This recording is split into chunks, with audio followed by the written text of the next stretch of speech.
I think the problem, Sri, is that we are in a utopian world if we expect renewables to substantially, let alone completely, replace all kinds of energy sources and certainly fossil fuels.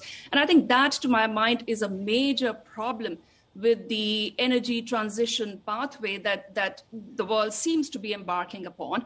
We have to have, of course, a sustainable energy future, but the transition itself needs to be sustainable as well, right? Martin earlier talked about energy security. So energy security has to be there. Energy equity has to be there. 10% of the world population does not have access to electricity still, right?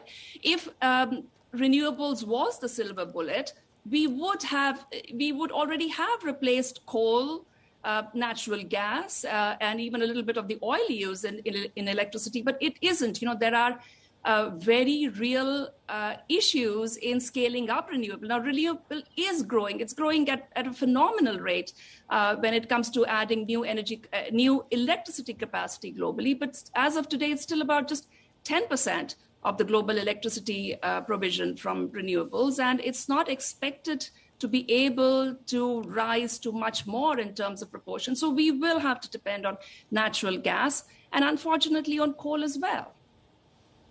But in the long term, governments need to step up investments in renewable capacity, as does the private sector. I mean, how much of this is foot dragging, essentially, by big oil, by the oil majors, in terms of decarbonising their portfolio?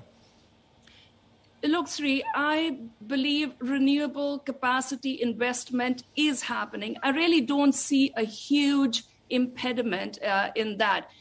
I think the problem that we need to focus on, again, in keeping in perspective energy security, equity, and affordability, is that we are saying at the same time, you know, why does more investment in renewables or greener forms of energy have to be at the cost of pulling the plug completely on fossil fuel development? I think that's where the problem is.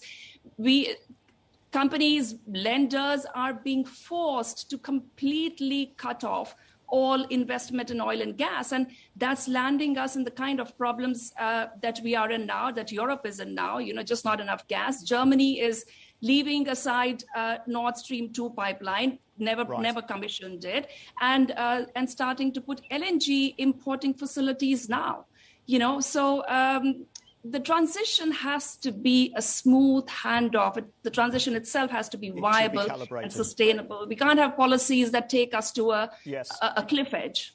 Hi, I'm Emily Tan, and thanks for watching CNBC. You can check out more of our videos by clicking on the boxes on the screen, and don't forget to subscribe to the channel for more. Thanks for watching.